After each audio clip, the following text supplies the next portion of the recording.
시청자 여러분 안녕하십니까? 8월 5일 월요일 JTBC 뉴스 아침엔 시작합니다. 일본 핵심 산업에 타격을 입힐 수 있는 품목에 대한 수출 제한 조치가 일본 화이트리스트 배제 결정에 대한 우리 정부의 맞대응 차원에서 검토되고 있는 것으로 전해졌습니다. 여권의 한 고위 관계자는 자동차 산업을 포함해 서너 가지 품목의 수출 제한 조치를 준비 중이라고 말했습니다.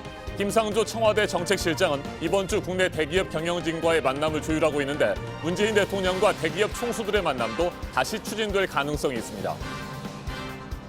일본 외무성이 한국을 여행하는 자국민들에게 주의보를 내렸습니다. 일본의 수출 규제로 시작된 한일 갈등으로 서울과 부산에서 반일 시위가 열리고 있다면서 신중하게 행동하라고 전했습니다. 이란 혁명수비대가 걸프 해역에서 외국 유조선 한 척과 선원 7명을 또 억류했습니다. 해당 유조선이 주변 아랍 국가로 70만 리터의 경유를 밀수하려고 했다고 주장했습니다. 이란은 지난달 19일 영국 유조선을 억류하는 등 외국 유조선 3척을 억류하고 있습니다. 폼페이오 미국 국무장관이 호르무즈 해협의 안전을 위한 연합체를 추진하고 있는 것과 관련해 한국과 일본을 구체적으로 거론하며 동참을 요구했습니다. 오는 9일 한국에 오는 에스퍼 국방부 장관은 아시아 지역에 중거리 미사일을 배치하길 원한다며 중국을 겨냥하고 나섰습니다. 고용노동부가 내년도 최저임금을 시간당 8,590원으로 확정하고 오늘자 관보를 통해 고시했습니다. 내년 1월 1일부터 효력이 발생하게 되는데 한 달 노동시간 209시간으로 환산하면 179만 5,310원입니다. 한국노총이 최저임금 결정 절차와 내용에 문제가 있다며 이의를 제기했지만 정부는 받아들이지 않았습니다. 메이저 3승에 도전한 고진영 선수가 시즌 마지막 메이저 대회인 AIG 여자 브리티시 오픈에서 3위를 했습니다. 1년 동안 열리는 메이저 대회에서 가장 좋은 성적을 낸 선수에게 주는 안니카 메이저 어워드 수상은 확정됐습니다.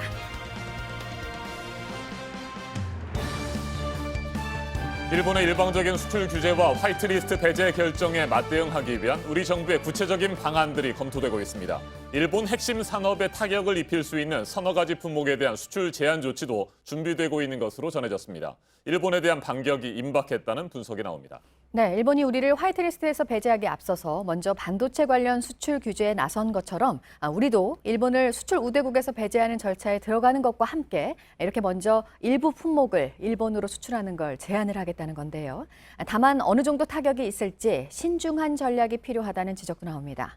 또 일본에 대한 대응 조치로 김상조 청와대 정책실장과 대기업 경영진과의 만남도 이번 주에 추진이 되고 있습니다. 정재우 기자입니다. 우리 정부가 일본의 수출 규제에 맞서 수출 제한 조치를 검토하고 있는 것으로 알려졌습니다. 일본 핵심 산업에 타격을 줄 수 있는 품목을 골라 수출을 까다롭게 하겠다는 겁니다. 여권의 한 고위 관계자는 언론 인터뷰를 통해 정부 차원에서 자동차 산업을 포함해 서너 개 품목을 두고 수출 제한 조치를 준비 중이라고 말했습니다.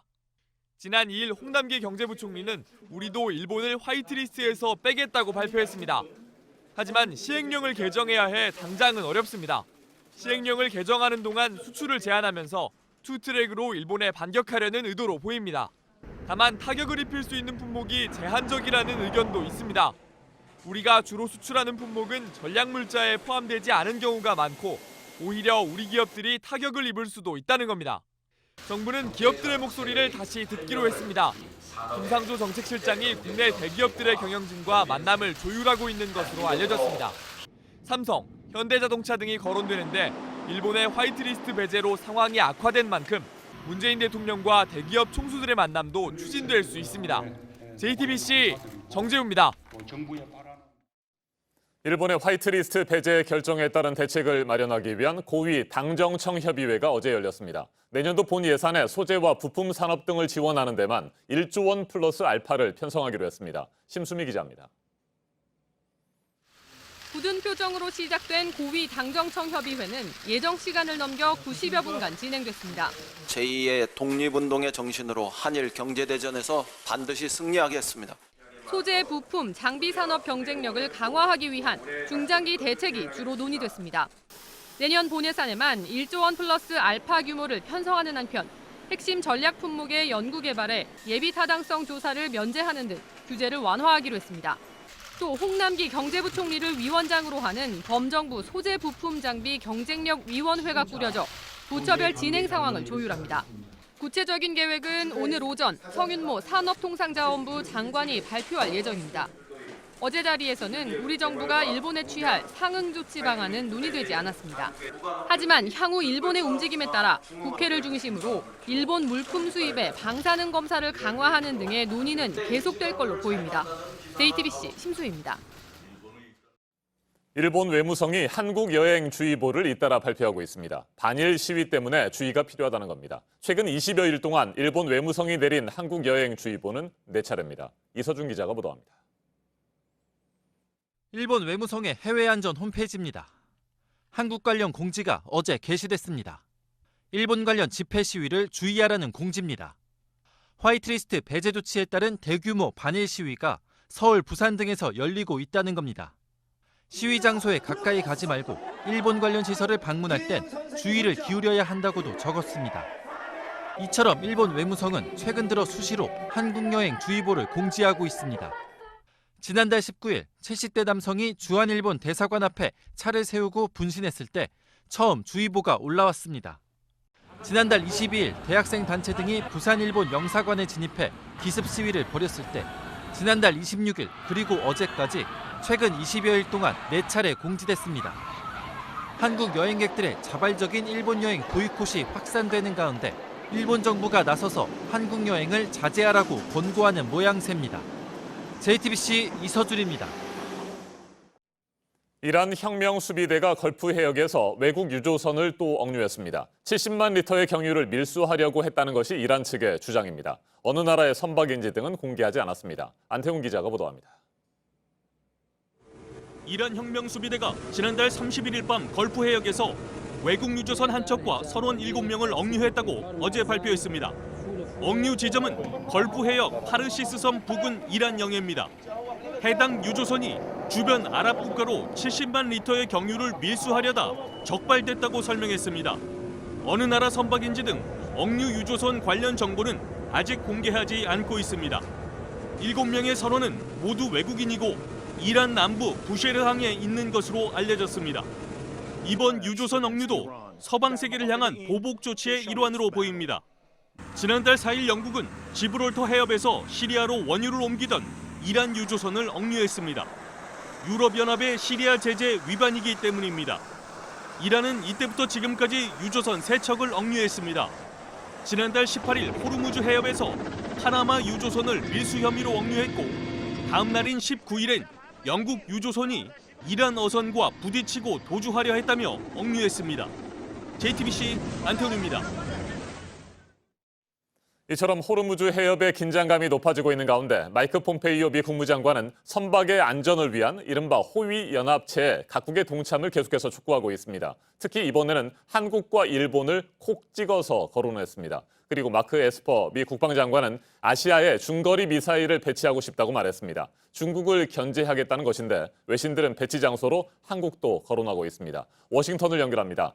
임종주 특파원. 우선 긴장감이 높아지고 있는 호르무즈 해협 문제부터 짚어보죠. 호위 연합체 구성에 대해서 폼페이오 장관이 구체적으로 무슨 얘기를 했습니까? 네, 폼페이오 미 국무장관이 호주에서 장관급 회의를 열고 나서 기자회견에 나섰습니다. 이 자리에서 호르무즈 호위 연합체 구상을 언급하며 각국의 동참을 촉구했습니다. 이 내용 먼저 들어보겠습니다. They understand that they have goods that flow through this region that are important to their own economies, and so deterrence in the strait is incredibly important to their citizens and to their countries. I'm very confident that we will have a global coalition. 폼페이오 장관이 이어서 호르무즈에 이해관계가 있거나 상품과 재화가 거쳐가는 나라는 참여하는 게 중요하다면서 일본과 한국 두 나라를 콕 집어서 거론했습니다. 자, 그러니까 우리나라의 참여를 공개적으로 요청했다는 건데 지금까지 어느 나라들이 동참 의사를 밝혔는지 확인된 것이 있습니까? 네, 폼페이오 장관과 함께 기자회견에 나섰던 에스퍼 국방장관은 전날 호주로 가는 기내에서 30여 개 나라를 언급했습니다. 아시아 국가가 있느냐는 질문에는 시간이 알려줄 것이라며 바로 답변하지는 않았습니다. 앞서 강경화 외교부 장관은 국회에서 이 지역 안정을 위해 우리가 어떤 일을 할 수 있는지 정부 차원에서 검토하고 있다고 답변한 바 있습니다. 네, 일단은 원론적인 답변으로 들리는군요. 자, 그리고 마크 에스퍼 미 국방장관. 지난 주말 그의 발언이 민감하게 다뤄졌는데 아시아 동맹국에 신형 중거리 미사일을 배치하고 싶다 이렇게 말했죠. 네, 역시 호주행 기내에서 나온 말인데요. 신형 중거리 미사일의 아시아 배치를 고려하느냐는 질문에 그렇다고 답했습니다. 직접 들어보겠습니다. Yes, I would like to, but let's be clear. I'm talking about conventional weapons. Yeah, INF range, right? Exactly. Of timeline, are we talking years? That's what we're just discussing. I mean, I would prefer months. 네, 에스퍼 국방장관의 이번 발언은 미국이 옛 소련과 맺었던 핵 전력 폐기 협정, 그러니까 INF 탈퇴 하루 만에 나왔잖아요. 중국의 군비 확장을 견제하겠다, 이런 의도로 볼 수 있겠죠. 네, 미국이 INF 탈퇴 명분으로 삼았던 게 중국의 군비 확장이었습니다. 중국이 INF 조약 대상이 아니라는 이유로 군사력을 늘려왔다는 것입니다. 미국의 움직임에 대한 중국의 반발 강도도 높아질 전망입니다. 배치 지역도 문제입니다. 에스퍼 장관은 일단 동맹국과 논의하겠다고 했습니다. 뉴욕타임스는 며칠 전 전문가의 말을 인용해서 일본과 한국을 거론했습니다. 네, 임종주 특파원, 사드 배치에 이어서 또다시 논란이 불거질 수도 있는 사안인데 한국 배치 가능성 실제로 어느 정도나 될까요? 네, 미국 정부 관계자들은 미래의 가능성이고 지금 그것을 추측하는 것은 성급하다며 예단을 경계하고 있습니다. 아시아 순방에 나선 에스퍼 장관은 오는 9일 한국에 도착합니다. 정경두 국방장관과도 만납니다. 이때 배치 문제가 거론될 것이라는 관측도 나오고 있습니다. 한국 배치 가능성은 크지 않다는 분석이 전문가 사이에서 나오곤 있는데 정부로선 호르무즈 해협 문제와 함께 부담스러울 수 있는 사안입니다. 지금까지 워싱턴에서 JTBC 임종주입니다. 내년도 최저임금 시간당 8,590원이 정부 고시로 확정이 됐습니다. 앞서 노동계가 이의를 제기했고 하지만 정부는 최저임금 재심의를 요청하지 않았습니다. 정재우 기자입니다. 내년도 최저임금이 시간당 8,590원으로 확정됐습니다. 한 달 노동시간 209시간을 반영하면 179만 5,310원입니다. 고용노동부는 오늘 이 같은 내용을 확정하고 관보에 게재했습니다. 내년 1월 1일부터 업종에 관계없이 모든 산업에 적용될 예정입니다.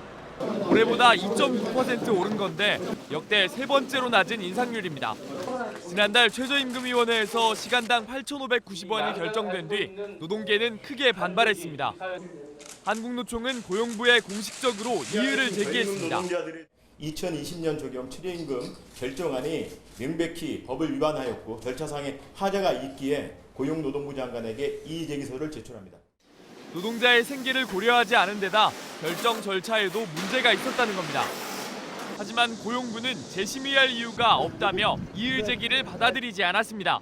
최저임금 인상 속도 조절이 현실화되면서 노동계의 반발은 더 커질 것으로 보입니다. 최저임금위원회에서 노동계를 대표하는 근로자위원 9명은 모두 사퇴 의사를 밝힌 상태입니다. JTBC 정재우입니다.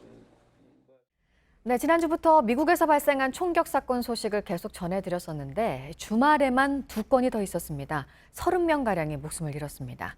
미국 내에서는 총기를 규제해야 한다는 목소리가 다시 한번 커지고 있습니다. 이혜원 기자입니다.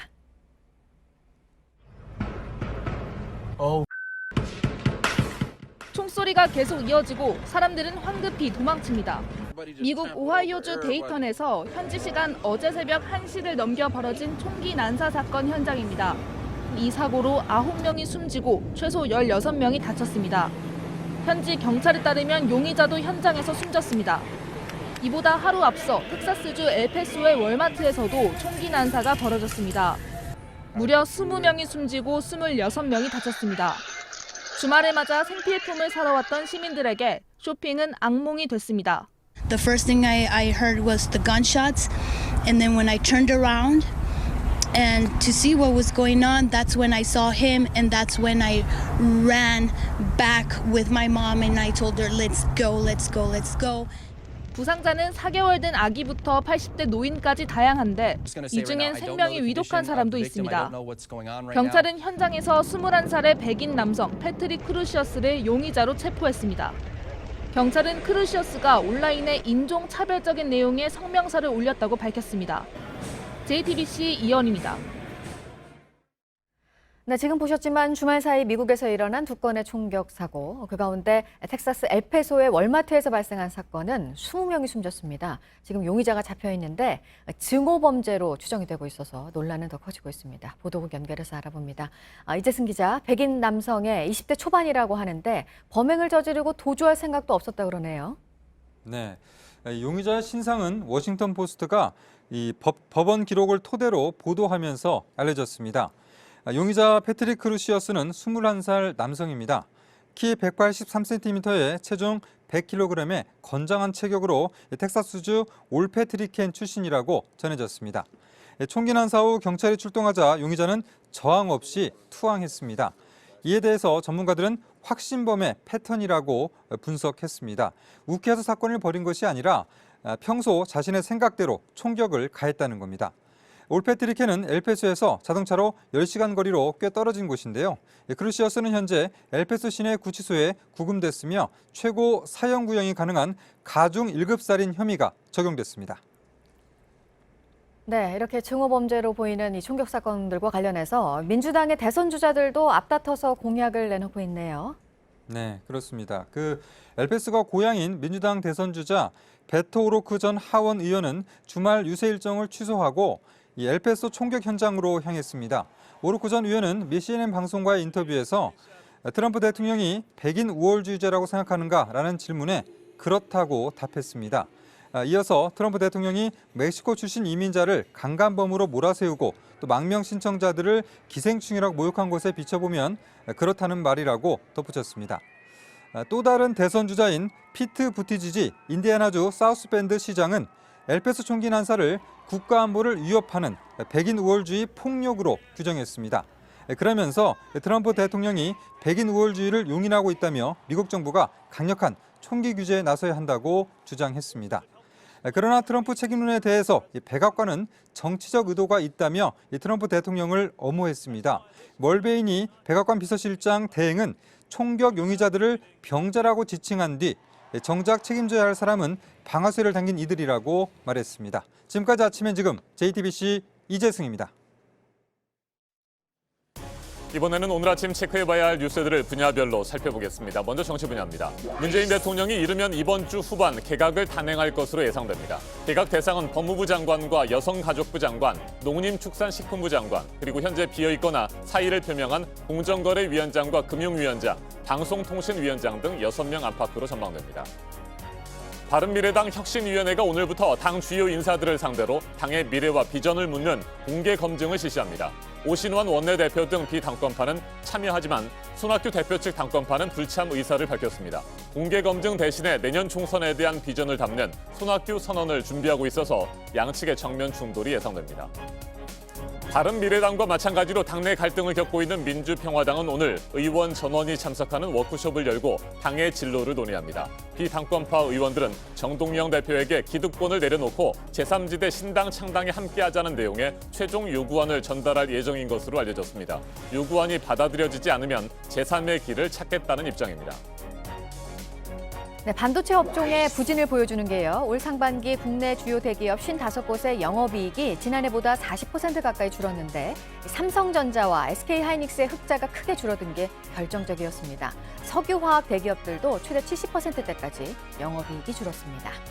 일본의 대형 금융그룹으로 우리 기업들의 대출을 가장 많이 하는 외국계 은행인 미즈호 파이낸셜 그룹의 회장이 지난달 말 우리나라에 와서 이재용 삼성전자 부회장 또 최태원 SK그룹 회장을 만난 것으로 확인됐습니다. 두 총수에게 걱정하지 말라면서 금융 지원을 이어가겠다고 말한 것으로 전해졌습니다.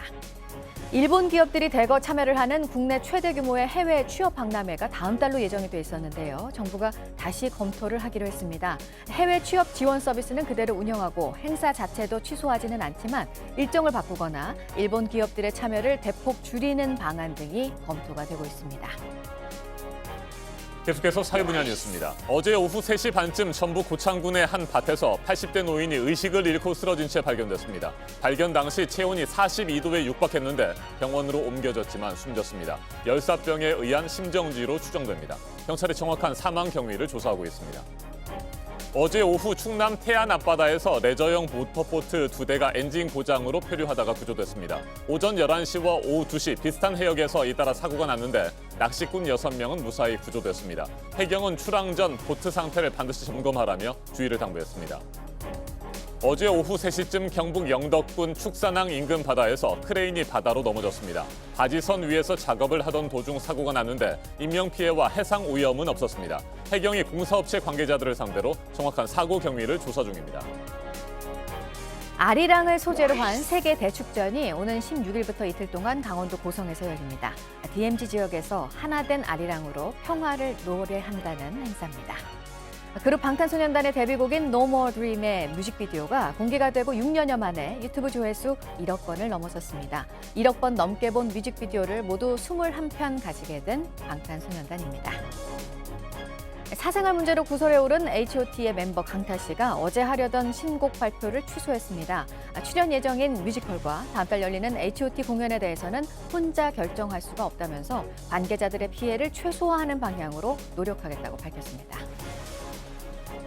한미 연합 연습이 오늘부터 보름 동안 실시가 됩니다. 발사체를 잇따라 쏘는 북한이 최근 진행된 한미 연합 훈련을 문제 삼았었고 이번에 연합 연습이 시작이 되면 북한의 반발이 또 나올 수 있을 것으로 예상이 되면서 한미 당국은 대북 감시 태세를 강화할 방침입니다.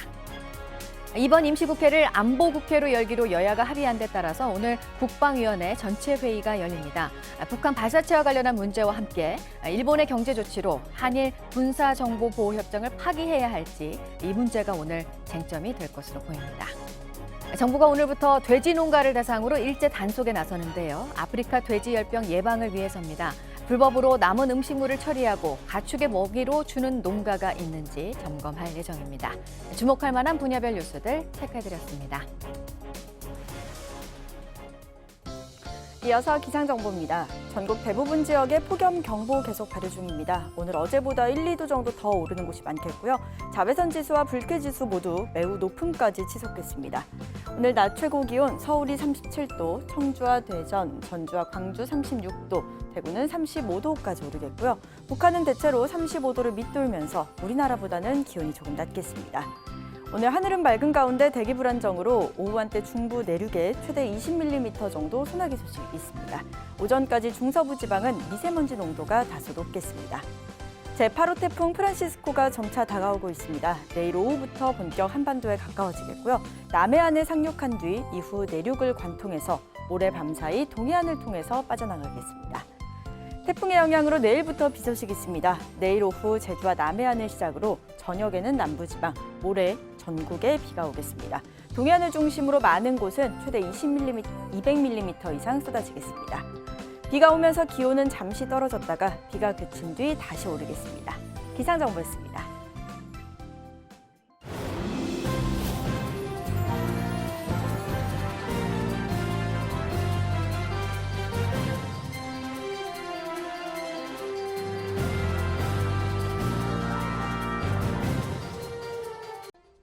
경찰이 그룹 빅뱅의 멤버 대성이 소유한 강남의 한 건물을 압수수색했습니다. 이 건물에서 유흥주점이 영업을 하고 각종 불법 행위도 이루어졌다는 의혹을 확인하기 위해서입니다. 김민관 기자입니다. 대성이 소유한 건물에 경찰이 들이닥친 건 어제 오전 11시쯤입니다. 유흥주점이 운영되고 불법적인 일들이 이루어졌다는 의혹이 제기된 지 열흘 만입니다. 경찰은 4시간 동안 건물 관리실과 사무실을 압수수색했습니다. 혐의는 식품위생법 위반, 최근 언론 보도 등을 통해 불법 성매매와 마약 유통까지 이루어졌다는 의혹이 나오며 관련 내용도 확인할 계획입니다. 경찰은 건물에 입주한 5개 업소에서 관련 혐의를 입증할 서류 등을 확보했다고 밝혔습니다.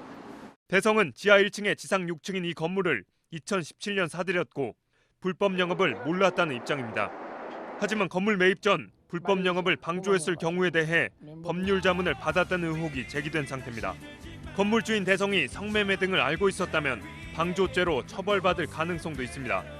앞서 경찰은 지난 4월부터 최근까지 이 건물에서 여성 도우미를 고용해 불법 영업을 해온 업주 등 4명을 식품위생법 위반으로 검찰에 넘겼습니다. JTBC 김민관입니다. 한밤중에도 무더위가 이어지면서 전력 사용 증가로 정전이 잇따랐습니다.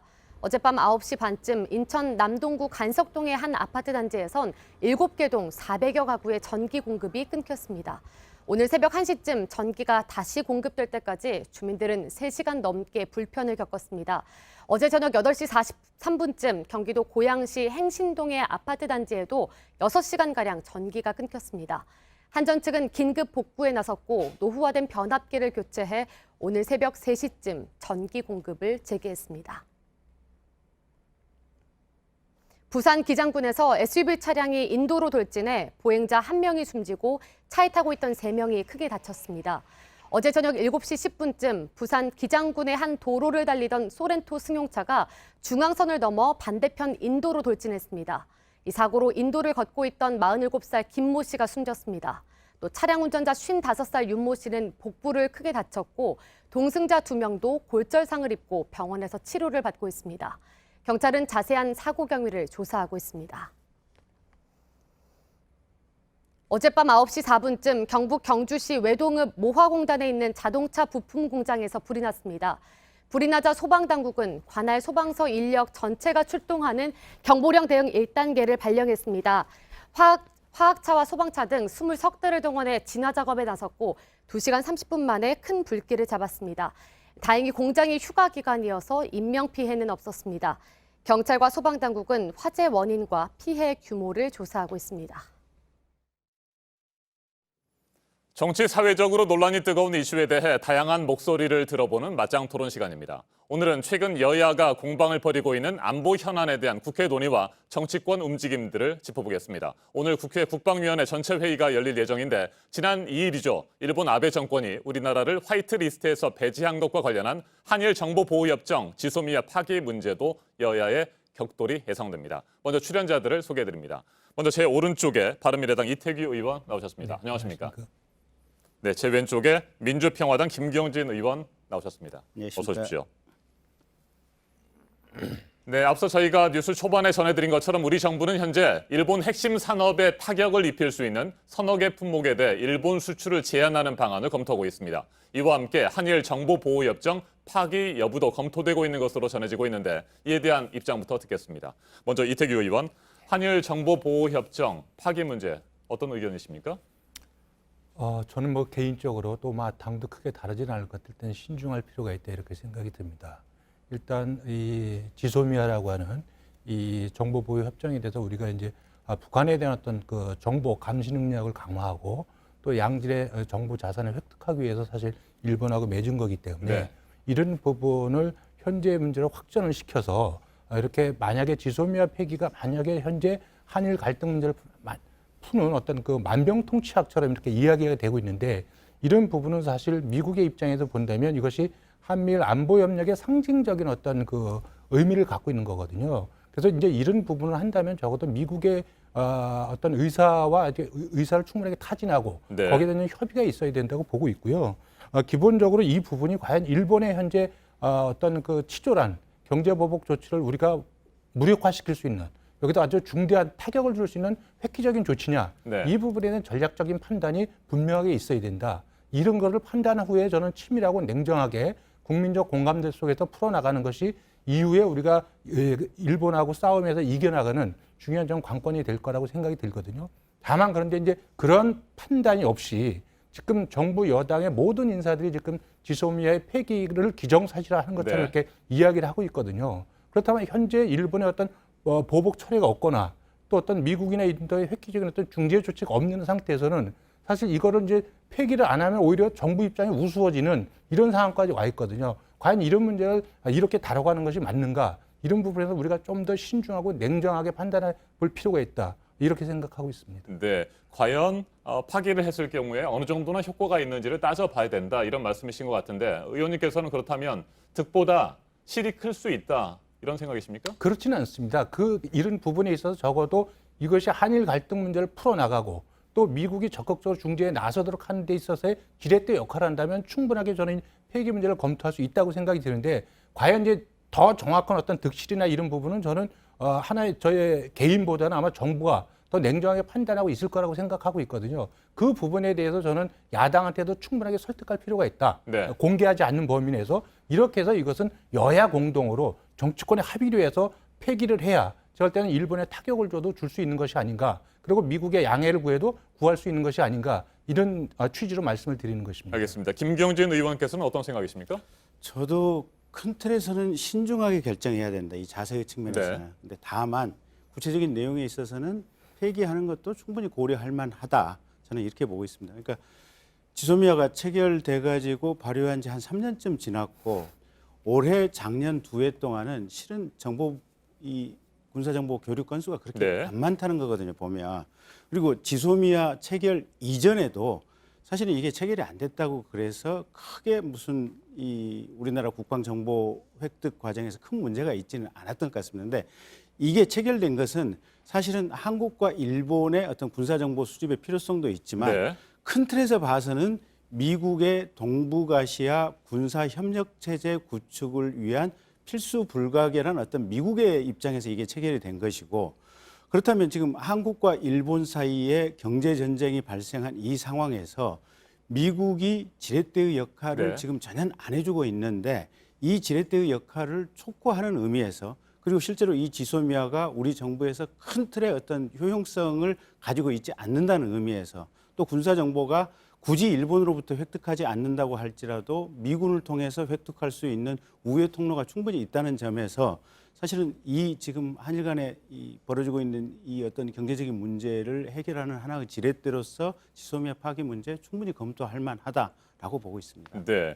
미국의 입장에서 사실상 체결된 협정이다. 뭐 이런 말씀을 예. 해주셨고요. 자, 한미일 삼각동맹의 네. 상징적인 협정이잖아요. 예. 뭐 이런 부분에 대한 피해는 없겠습니까? 그러니까 상징적인 협정인데 그러면 삼각동맹이라고 하는 것은 이게 딱 군사 부분에 한정이 될 것이냐. 동맹이라고 하는 것은 모든 부분의 뜻과 이해관계와 협력을 일치해가는 부분인데 네.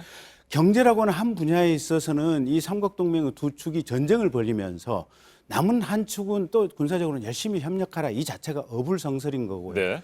그래서 우리는 이 상황 속에서 미국이 미국답게 행동을 해줬으면 좋겠다. 또 일본은 우리가 동맹이라고 생각하면 그 동맹답게 행동을 해줬으면 좋겠다라는 것을 촉구하는 의미에서도 이걸 파기하는 거 충분히 고려할 만하다. 그리고 또 우리나라 입장에서는 이 지소미아를 통해서 얻을 수 있는 자료가 과연 어디까지인가. 그리고 이 지소미아가 없다고 해서 과연 우리가 손해볼 부분이 어디까지인가. 네. 그리 크지 않다라고 보고 있어서 이 상징적인 의미에 대한 파괴 가능성을 가지고 미국에 대해서 얘기를 할 때 미국 트럼프 행정부가 자국 위주의 어떤 일방적인 외교 정책에서 벗어나서 네. 전체와 체계를 생각하는 이런 방식으로 사고의 전환을 촉구할 수 있는 이런 가능성이 있기 때문에 우리 정치권에서 또 국가 전체를 운영하는 차원에서는 충분히 파기 검토가 가능하다 이렇게 보고 있습니다. 네, 국회 국방위원회 전체 회의가 오늘 열리게 되는데 이 네. 자리에서도 한일 정보보호협정 문제가 거론되지 않겠습니까? 예, 그렇습니다. 민주평화당 차원에서 뭐 당내 의견이 정리가 된 것이 있습니까?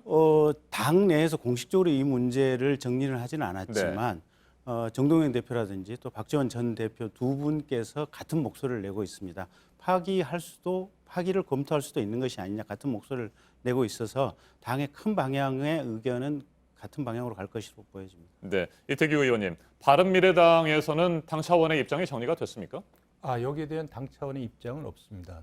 다만 아마 신중해야 된다는 부분이 이제 다수의 의원들의 의견이지 않겠는가 이렇게 생각하고 있습니다. 네, 오늘 국방위원회 전체 회의가 열리게 되는데 정경두 국방부 장관도 참석할 예정이고요. 이미 지난달에 바른미래당은 자유한국당과 함께 정경두 국방부 장관 해임 건의안 문제를 제기하지 않았습니까? 오늘 국방위원회 관련해서 어떤 부분들을 중점적으로 다루실 계획이신지요? 아무래도 이제 그거는 이제 해당 그 국방위원님들의 어떤 개인 의견이 중요한데 이미 이제 국방장관 해임 건의안은 지난번 1일 날 보고가 돼서 이제 본회의가 열리지 않았기 때문에 네.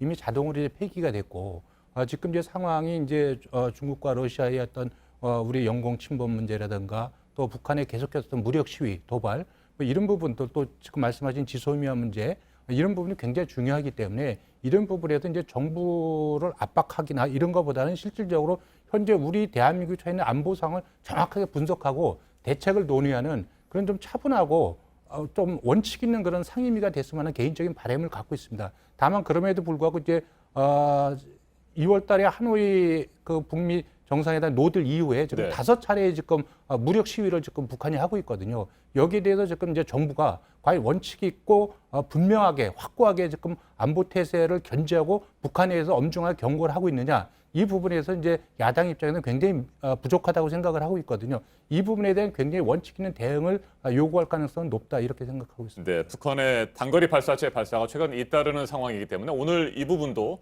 당연히 국방위원회에서 거론이 될 것 같습니다. 이와 관련된 북한의 단거리 발사체 발사에 대한 민주평화당의 입장은 지금 어떤 겁니까? 그러니까 북한이 자제를 해야죠. 그러니까 문재인 정부 들어와서 정말로 대한민국 정부가 사실은 지난번에 미국 대통령과 북한 김정은 위원장 사이에 단독 회담을 실질적으로 주선을 해줬지 않습니까? 보는 시각에 따라서는 이게 외교적으로 상당히 굴욕적인 상황을 감수했다라고 비판을 받을 수 있는 그런 상황임에도 불구하고 그 모든 것을 감수해 가면서까지 북한과 미국 사이에 정상회담을 주선을 했는데 이런 어떤 전체적인 상황 맥락 속에서 북한이 단거리 미사일 또는 어떤 뭐 방사포가 됐든 이걸 발사를 한다. 그리고 계속해서 도발하는 모습을 보인다라고 하는 것은 전체적인 대국과 흐름을 읽지 못하고 방해하는 행위다. 그리고 대한민국 대통령의 어떤 선의를 제대로 받아들이지 못하는 행위다라고 보고 있습니다. 네, 지난 주말과 휴일 내내 이어졌던 논란입니다. 더불어민주당 이해찬 대표가 뭐 일본 술 사케를 마셨다 뭐 이런 논란이 있었고 이와 관련해서 바른미래당과 자유한국당은 강하게 비판을 했습니다. 이와 관련된 얘기들을 좀 잠깐 짚어보도록 하겠습니다. 먼저 이태규 의원, 이번 사태 어떻게 보십니까?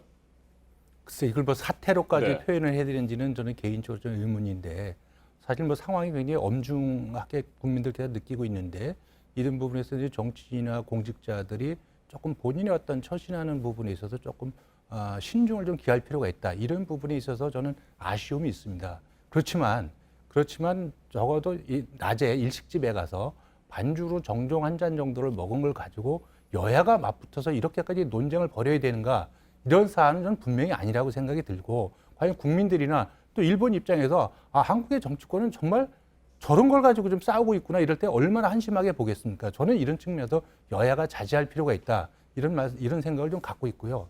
다만 이런 측면이 왜 이렇게까지 이게 여야의 어떤 그 논쟁을 불러왔느냐 이런 부분에서 저는 여권의 자업자득 측면이 있다고 생각을 합니다. 사실 그동안에 이제 그 여권의 정치인들이 국민들의 어떤 애국심이나 반일 정서에 편승하고 또 어떤 특정 인사들은 사실 친일과 반일을 가르는 그런 그 언사들을 했거든요. 네. 그렇게 하다 보니까 이제 친일 반일 이런 프레임이 형성이 되고 이러다 보니까 이제 일식집에 가서 정종을 반주를 한 것까지 해서 결국 정치적 논란거리로 가지고 비화되는 것이 아닌가 이런 부분에 있어서 우리 정치권이 사실 반성할 필요가 있다 이런 말씀을 좀 드립니다. 네, 김경진 의원님. 네. 더불어민주당은 이 대표가 마신 술이 일본 술이 아니고 국내산 청주다 이렇게 해명을 하지 않았습니까? 예. 어떻게 보셨어요? 그 해명도 웃긴 거죠. 그러니까 사실은 이 논란 자체가 우리 사회가 그냥 정확히 양분으로 쫙 쪼개져 가지고 불필요한 논쟁을 계속하고 있다라는 어떤 반증으로 보여지고 있고요. 실은 우리가 본질에 집중을 해야 되는 거거든요. 그래서 일본이 경제 무역 전쟁을 도발을 하고 우리가 거기에 대해서 방어를 하고 그 길을 하기 위해서는 구체적이고 현실적이고 세부적이고 개별적인 내용에 집중을 해야 되지 그 밖의 내용들을 가지고 끊임없는 어떤 논란과 논쟁을 계속하고 있는 것은 사회 전체를 위해서 바람직하지 못합니다. 그래서 민주당 쪽에서는 가령 자유한국당 쪽에서 협상을 하자 네. 또는 협의를 하자 이런 것을 가지고 뭐 일본에 항복한다 또는 무슨 일본의 뭐 이렇게 자민당의 이중대 정당이다 이런 식의 비난을 하는 것도 상당히 어떤 잘못된 얘기들인 것 같고요. 이게 술자리에서 뭐 이게 가령 사케를 마셨다고 할지라도 그게 그렇게 무슨 해프닝성이지 비난받고 이걸 가지고 정당의 대변인들을 논평하고 또 그걸 가지고 언론에서 이렇게 크게 중계되고 이 모든 것 자체가 사실은 사회가 그렇게 불건전하게 돌아가고 있는 이런 상황들인 것 같습니다. 그래서 우리가 지금부터라도 해야 될 것은 뭐냐면 이 각각의 품목에 대해서 이 대체할 수 있는 어떤 공급처를 얼마만큼 빨리 찾을 수 있느냐, 우리가 얼마만큼 단기간 내에 자체 개발할 수 있느냐, 그리고 또 정부 여당에서 지금 내년 예산 1조 원을 지금 투자를 하겠다고 하는데 제가 보기엔 1조 원 부족하거든요. 이게 10조, 30조라도 이거 신속하게 투자를 해야 될 문제들이거든요. 그래서 얼마만큼 세게 강하게 많은 물량을 가지고 여기에 대처하느냐 이런 논의를 하는 것이 우리 사회를 위해서 정작 필요한 논의가 아닌가.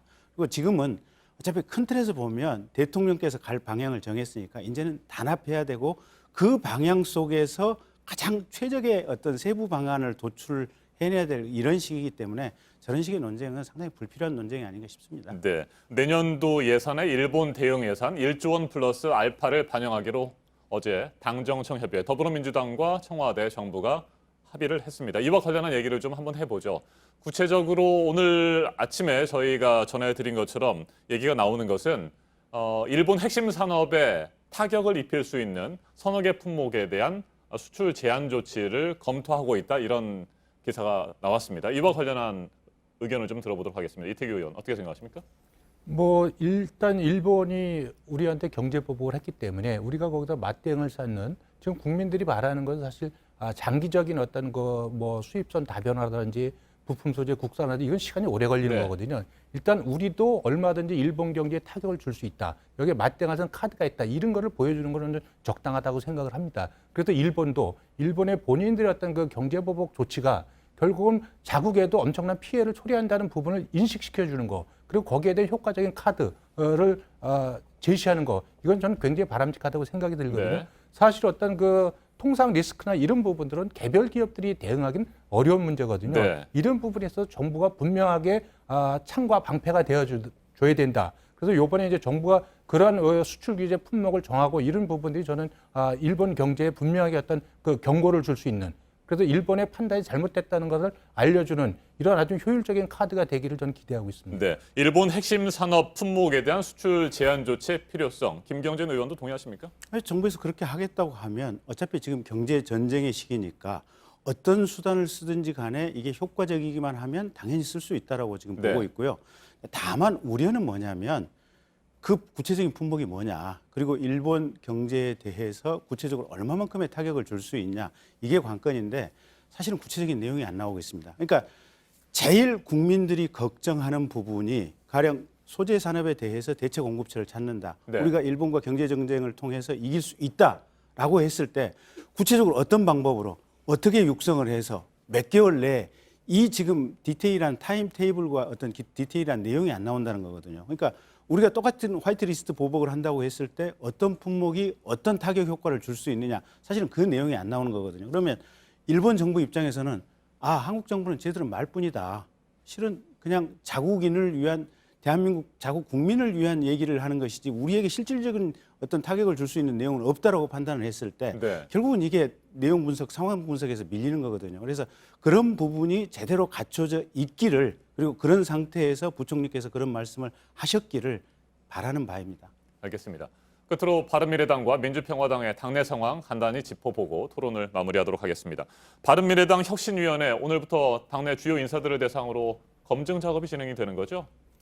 이 부분은 이미 당 혁신위에서 합법적으로 의제가 제안이 됐고, 네. 그래서 혁신위원회 토론을 거쳐서 표결을 거쳐서 결정된 사안이거든요. 근데 이제 이런 부분을 지금 당 최고위원회가 이 안건 자체를 수용을 안 하기 때문에 그럼 혁신위원회가 그대로 그냥 강행을 하겠다, 이런 입장이라고 보거든요. 저는 지금이라도 정상적으로 이것이 손학규 대표가 최고의 안건을 받아서 네. 그걸 의결해주고 거기에서 혁신위가 정상적으로 당 지도부의 어떤 비전과 현재 어떤 총선 전망이나 이런 부분에 대해서 자기 비전을 밝힐 수 있는 자리에 참석을 해서 그 비전을 밝히고 거기에 대해서 당원과 지지자들의 평가를 받는 것, 이것이 현재 당내 문제를 해결하는 방법이다, 이런 말씀 좀 드립니다. 네, 손학규 대표 측 당권파에서는 이 공개 검증에 참석하지 않겠다는 입장인 것 같은데, 그렇게 되더라도 일단 뭐 공개 검증은 진행이 되는 겁니까? 예, 혁신위에서는 아마 다른 최고위원들이나 당 지도부 중진들을 대상으로 아마 그 공개 검증 작업을 할 것이고요. 저는 지금이라도 손학규 대표가 여기에 참석하셔야 된다, 이런 말씀을 좀 드리고 그것이 당의 화합과 문제 해결에 근본적으로 접근하는 길이다, 이렇게 생각하고 있습니다. 네, 알겠습니다. 민주평화당은 오늘 의원 전원이 참석하는 워크숍이 진행이 됩니다. 예. 정동영 대표에게 제3지대 신당 창당에 같이 가자, 뭐 이런 의견을 제시할 것으로 알려졌는데 받아들일까요? 글쎄 모르겠습니다. 어차피 근데 마지막 갈림길이거든요. 네. 그래서 14명의 의원 중에 지금 최소한 10명이 참여를 해서 지금 정동영 대표에게 건의를 하는 입장이고, 이 건의를 정동영 대표께서 안 받아들였을 경우에는 당의 존폐가 상당히 좀 결정적인 어떤 이 분기점에 갈 수 있는 이런 결정적인 회의여서 사실은 오늘 회의를 좀 지켜봐야 될 것 같습니다. 근데 정동영 대표께서 진심으로 어떻게 보면 이제 당 대표로서 당의 어떤 활로를 모색을 네. 한다면 받아들이는 게 좋지 않을까라는 생각을 해봅니다. 오늘이 사실상의 최종적인 제안입니까? 아니면 앞으로도 뭐 계속해서 설득 작업이 진행될 수 있습니까? 이제 당내 여러 이제 다선 중진 의원들의 말씀을 들어보면 사실상 가장 중요한 회의가 될 것이다, 분수령이 될 것이다 이렇게 얘기를 하고 있습니다. 네, 오늘이 바른미래당이나 민주평화당이 굉장히 중요한 날이 되겠군요. 알겠습니다. 오늘 토론 여기까지 진행하겠습니다. 오늘 맞짱 토론 바른미래당 이태규 의원 그리고 민주평화당 김경진 의원과 함께했습니다. 토론 잘 들었습니다. 고맙습니다. 감사합니다. 감사합니다.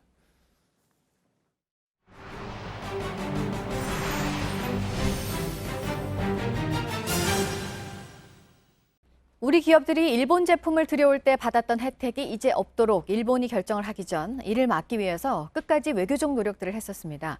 그 가운데 한 무대가 이번에 태국 방콕에서 열린 한미일 외교장관 등이 모인 아세안 관련 회의였는데요. 회의 결과를 담은 의장 성명들에 보호무역주의를 경고하는 내용이 담겼습니다. 우리 입장에 대한 공감으로 외교부는 평가를 했습니다. 김소현 기자입니다. 무역 긴장 고조와 그것이 성장에 미칠 영향에 대해 경고했다. 동남아시아 국가연합과 한중일의 외교장관이 모였던 아세안 플러스 3의 의장 성명입니다. 성명에는 보호무역주의와 반세계화에 대한 우려와 WTO가 이끄는 다자무역 체제에 대한 강한 지지도 담겼습니다. 지난해 성명엔 없었던 내용입니다. 이번 회의는 지난 2일 일본이 우리나라를 화이트리스트에서 뺀 직후 열렸습니다. 이에 따라 회의장에선 한일 외교장관이 설전을 벌였습니다. We are gravely concerned by this decision, to say the least. I have not heard any complaints from our ASEAN friends. 이 때문에 외교부는 이번 성명에 대해 우리 측 설득 노력에 다른 나라들이 공감한 결과란 평가를 내놨습니다. 동아시아 정상회의 성명에도 예측 가능성을 높여 시장을 개방적으로 유지한다는 부분이 추가됐습니다. 한편 북한도 참여하는 아세안 지역 안보 포럼 ARF는 성명을 통해 북미 정상의 판문점 회동을 환영하고 협상 재개를 촉구했습니다. JTBC 김소현입니다. 이런 상황에서 일본 최대 예술제에서 평화의 소녀상 전시가 중단이 되면서 논란이 거세지고 있습니다. 거센 역풍은 우리나라에서뿐만 아니라 일본에서도 마찬가지입니다. 일본은 이 평화의 소녀상에 대해서 일본 내에서뿐만 아니라 다른 나라에서의 전시에 대해서도 철거 요구를 하고 있습니다. 최하은 기자입니다. 미술관이 문을 연 어제 오전 10시, 표현의 부자유전에 나온 작품들이 있던 전시장 앞엔 하얀 임시벽이 설치돼 있었습니다. 평화의 소녀상이 포함된 기획전을 어제부터 중단하기로 한 아이치현과 주최 측이 설치한 벽입니다. 전시를 준비해온 실행위원들과 작가들은 전후 가장 큰 검열 사건이자 역사적 폭력이라며 반발했습니다. 주최 측 결정에 대한 법적 대응도 곧 추진하겠다고 했습니다. 오후엔 전시 중단에 반대하는 일본 시민들이 미술관 앞에 모여 다시 전시하라고 촉구했습니다. 昨日限りで撤去されてしまいました。私たちは、この決定に対して、抗議の意思を示し 아사히 신문 등 현지 언론도 일면의 전시 중단 소식을 전하며 정부의 압박은 비열한 행태라고 비판했습니다. 전시회에 참가한 다른 한국 작가들도 반발했습니다. 임민욱, 박찬경 작가는 미술관과 통화한 후 자신들의 전시를 중단하기로 결정했습니다. 어제 철거 소식 결정을 내리는 걸 보고 우리도 그냥 가만히 있을 수는 없겠다. 그래서 전시 철수를 요구하는 이메일을 보냈어요. 미술관 측은 이 두 작가의 작품을 철거하고 작가들이 보내오기로 한 철수 이유서를 대신 전시하는 방법을 논의 중입니다. JTBC 최하은입니다. 네, 지금의 한일 갈등을 다시 한번 떠올리게 되는 곳곳에서 벌어지고 있는 일들 짚어드리고 있는데요. 독도 방어 훈련을 곧 하는 걸 우리 군이 검토하고 있다는 소식도 있습니다. 상반기, 하반기에 한 번씩 했었던 걸 올해 상반기는 그냥 넘겼었는데 이달 안에 하겠다는 건데요. 이 훈련이 있을 때마다 항의를 해온 일본의 반발 수위는 이번에 더 높을 것으로 보입니다. 김필준 기자입니다. 우리 군이 독도 방어 훈련을 실시하는 방안을 검토 중입니다. 원래 이 훈련은 상반기와 하반기에 각각 한 번씩 1년에 2차례 진행돼 왔습니다. 올해는 상반기를 그냥 넘기면서 당시 한일 관계를 고려한 연기란 분석이 있었는데 이르면 이달 중 실시를 검토하고 있다는 얘기가 다시 나온 겁니다. 일단 군은 올해부터 시기에 구애받지 않고 훈련을 하기로 했을 뿐이란 입장이지만 일본은 촉각을 곤두세울 것으로 보입니다. 일본 우익 산케이 신문은 이 소식을 전하며 한국 화이트리스트 배제의 여파로 보도했습니다. 일본 정부도 이 훈련이 열릴 때마다 강력 반발해왔습니다. 통상 독도 방어 훈련에는 해상작전 헬기와 해군 함정 초계기 등이 포함됩니다. 이번에도 비슷한 규모로 진행될 전망이지만 군 관계자는 훈련의 정확한 시기와 규모는 아직 정해지지 않았다고 말했습니다. JTBC 김필주입니다. 오늘의 핵심 뉴스들을 정리해드리는 아침엔 주요 뉴스입니다. 일본 핵심 산업에 타격을 입힐 수 있는 품목에 대한 수출 제한 조치가 일본 화이트리스트 배제 결정에 대한 우리 정부의 맞대응 차원에서 검토되고 있는 것으로 전해졌습니다. 여권의 한 고위 관계자는 자동차 산업을 포함해 서너 가지 품목의 수출 제한 조치를 준비 중이라고 말했습니다. 김상조 청와대 정책실장은 이번 주 국내 대기업 경영진과의 만남을 조율하고 있는데 문재인 대통령과 대기업 총수들의 만남도 다시 추진될 가능성이 있습니다. 한국에서 반일 시위가 열리고 있으니 주의하라면서 일본 외무성이 한국을 여행하는 자국민들에게 주의보를 내렸습니다. 분란에 휘말리지 않도록 신중하게 행동하라고 조문했습니다. 이란 혁명 수비대가 걸프 해역에서 외국 유조선 한 척과 선원 7명을 또 억류했습니다. 해당 유조선이 주변 아랍 국가로 70만 리터의 경유를 밀수하려고 했다고 주장했습니다. 이란은 지난달 19일 영국 유조선을 억류하는 등 외국 유조선 3척을 억류하고 있습니다. 폼페이오 미국 국무장관이 호르무즈 해협의 안전을 위한 연합체를 추진하고 있는 것과 관련해서 한국과 일본을 구체적으로 거론하며 동참을 요구했습니다. 고용노동부가 내년도 최저임금을 시간당 8,590원으로 확정하고 오늘자 관보를 통해 고시했습니다. 내년 1월 1일부터 효력이 발생하게 되는데 한 달 노동시간 209시간으로 환산하면 179만 5,310원입니다. 한국노총이 최저임금 결정 절차와 내용에 문제가 있다며 이의를 제기했지만 정부는 받아들이지 않았습니다. 메이저 3승에 도전한 고진영 선수가 시즌 마지막 메이저 대회인 AIG 여자 브리티시 오픈에서 3위를 했습니다. 1년 동안 열리는 메이저 대회에서 가장 좋은 성적을 낸 선수에게 주는 안니카 메이저 어워드 수상은 확정이 됐습니다. 문재인 대통령이 이르면 이번 주 후반 개각을 단행할 것으로 예상됩니다. 개각 대상은 법무부와 여성가족부, 농림축산식품부 장관, 그리고 현재 비어있거나 사의를 표명한 공정거래위원장과 금융위원장, 방송통신위원장 등 6명 안팎으로 전망됩니다. 다음 달로 예정된 일본 기업들이 대거 참여를 하는 국내 최대 규모의 해외 취업 박람회에 대해 정부가 전면 재검토에 나섰습니다. 행사 자체는 취소하지 않지만 일정을 바꾸거나 일본 기업들의 참여를 대폭 줄이는 방안 등이 검토가 되고 있습니다.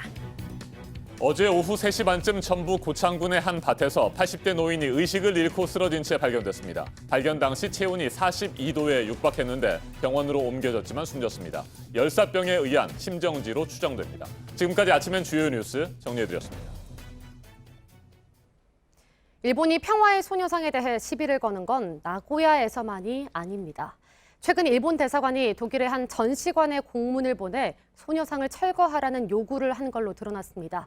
지난해엔 비슷한 요구를 받은 독일의 다른 기념관에서 실제로 10cm짜리 소녀상을 철거하기도 했습니다. 강현석 기자가 보도합니다. 독일 베를린의 개독 갤러리에 지난 2일부터 전시된 소녀상입니다. 나고야 소녀상을 만든 김은성, 김석영 작가가 낸 작품입니다. 독일 현지의 한인 시민단체가 소녀상을 지하철에 태워 갤러리까지 오는 여정을 소개하기도 했습니다. 오는 14일엔 위안부 피해자들을 위한 추모식도 열 계획입니다. 그런데 독일의 일본 대사관이 최근 이 갤러리에 소녀상을 철거하라는 공문을 보냈습니다. 위안부 관련 전시를 알게 돼서 우리의 정보를 드리고 싶다로 시작하는 이 공문은 위안부 관련 사안이 이미 해결됐고 국제사회가 한국의 합의 이행을 기다리고 있다고 주장했습니다. 해당 시민단체에 따르면 지난해 독일의 다른 전시에선 실제로 소녀상이 철거되기도 했습니다. 독일 소도시 라벤스브리크의 나치 수용소 기념관 입구에 있던 10cm 크기의 소녀상이었는데 현지 일본 대사관이 이를 알게 된 뒤 독일 주정부와 기념관에 철거를 요구했습니다. JTBC 강혜석입니다. 인도네시아 곳곳에서 정전이 일어나 교통과 통신 등 도시의 기능이 마비됐습니다. 현지 시간 4일 인도네시아의 수도 자카르타를 비롯한 수도권과 자바섬의 서부와 중부 지역에 대규모로 정전이 발생했습니다. 지하철이 멈추고 도로에 신호등이 꺼지는 등 교통이 마비됐고 휴대전화와 인터넷 등 통신 또한 먹통이 됐는데요. 병원과 쇼핑몰, 아파트 단지 등에서는 비상발전기에 의존하고 있습니다. 이번 정전으로 3천만 명 이상이 불편을 겪고 있는데요. 인도네시아 전력공사 측은 인근 발전소에 가스터빈이 멈추며 정전이 일어났다고 밝혔습니다. 정확히 언제 복구될지는 아직 알 수 없는 상황이라고 합니다. 현지 시간 3일 필리핀 중부 해상에서는 여객선 3척이 잇따라 침몰하는 사고가 있었습니다. 해상에 불어닥친 강풍과 높은 파도에 몇 시간 간격으로 여객선들이 뒤집히는 사고를 당한 건데요. 3건의 사고로 적어도 31명이 숨졌고 3명이 실종된 상태입니다. 사고 당일 악천후 때문에 모든 선박의 항해가 취소될 예정이었는데요. 사고 선박들이 어떻게 바다로 나가게 된 건지는 아직 밝혀지지 않았습니다. 현지 시간 4일 스페인의 수도인 마드리드에서 불과 60km 떨어진 미라플로레스 지역에서 산불이 났습니다. 다행히 다친 사람은 없는데요. 불이 난 곳이 국립공원 인근이라 당국이 헬기를 동원해 진화 작업에 나섰습니다. 불이 난 원인은 아직 알려지지 않았습니다. 직접 만든 비행 보드에 몸을 싣고 영국 해협을 건넌다면 어떨까요? 한 프랑스 남성이 2번째 도전 만에 꿈을 현실로 만들었습니다. 한 남성이 바다 위를 빠르게 날아갑니다. 마치 영화 속 한 장면 같은데요. 날개가 있는 것도 낙하산에 매달려 있는 것도 아니고 작은 비행 보드에 올라타 있을 뿐입니다. 프랑스 북서부 상가트 지역에서 출발해 영국 세인트 마거리츠 베이까지 35km 거리를 22분 만에 비행했는데요. 비행 속도는 시속 170km에 달했습니다. 지난 7월 도전에 실패한 이후 2번째 시도 만에 이뤄낸 성공인데요. 남성이 만든 비행 보드는 프랑스 정부의 투자를 받아 군 장비로 활용될 거라고 합니다.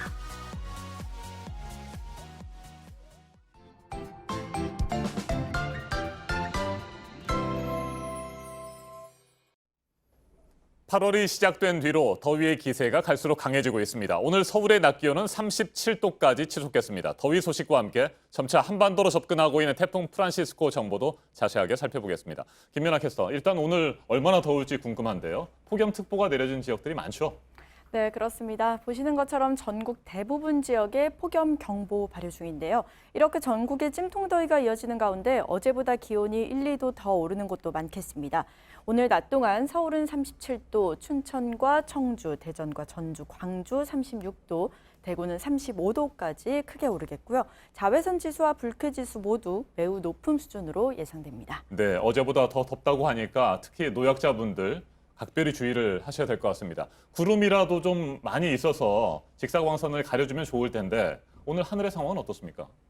네, 아쉽지만 오늘 더위가 더욱 기승을 부리는 이유 바로 맑은 하늘 때문인데요. 구름 한 점 없이 볕이 그대로 내리쬐면서 더위를 더욱 강하게 만들겠습니다. 다만 오후 한때 대기 불안정으로 중부 내륙에 소나기 소식이 있고요. 최대 20mm 정도 예상됩니다. 네, 자 그리고 8호 태풍 프란시스코 점차 한반도를 향해 접근을 하고 있습니다. 언제쯤 우리나라에 영향을 미치게 됩니까?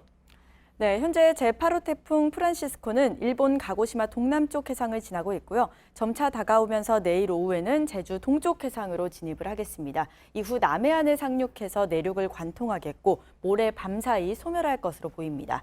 따라서 내일부터 태풍의 영향으로 비가 오기 시작하겠습니다. 내일 오후 제주와 남해안을 시작으로 저녁에는 남부지방, 모레 수요일에는 전국에 비 소식이 있습니다. 동해안 곳곳에 많은 곳은 200mm 이상 많은 양이 쏟아지겠습니다. 네, 소형 태풍이라고는 하지만 태풍은 태풍이니까 주의를 해야 될 것 같습니다. 어떤 점들을 각별히 또 신경 써야 될까요? 네, 아무래도 태풍하면 바람이 가장 주의를 해야 하는 부분입니다. 태풍의 크기가 작다고 해서 안심하면 안 되겠죠. 내일과 모레 곳곳 초속 20m가 넘는 돌풍이 예상됩니다. 옥외 간판 등 시설물 관리 잘해주시고요. 항공기나 여객선 운항에도 차질이 생길 수 있습니다. 사전에 운항 정보 확인하셔야겠습니다. 네, 태풍 피해 없도록 사전에 주변을 잘 살피셔야 될 것 같습니다. 여기까지 듣죠. 김연아 캐스터 수고했습니다.